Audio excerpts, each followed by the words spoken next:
Welcome to Luca and Miguel. Enjoy the video. You start by confirming iCloud Drive is active because nothing uploads without it.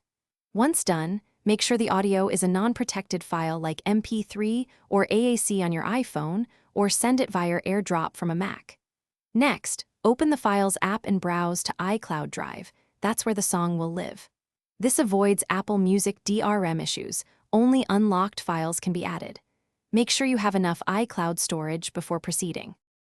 Now import the audio. If the file is already on your iPhone, tap Share and choose Save to Files, then pick an iCloud Drive folder, tap Save.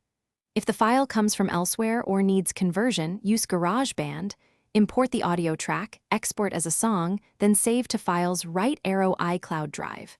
Once you save, Files shows a progress indicator. Wait until it finishes uploading. This method keeps the original quality and places the file where any iCloud device can access it.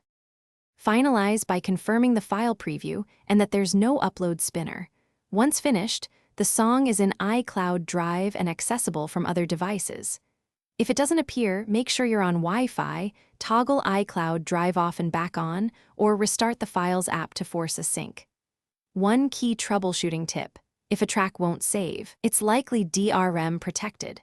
Use an unprotected file or re-encode a personal copy on a computer before repeating the save to iCloud. Thanks for watching and please subscribe. It's the best investment you'll ever make.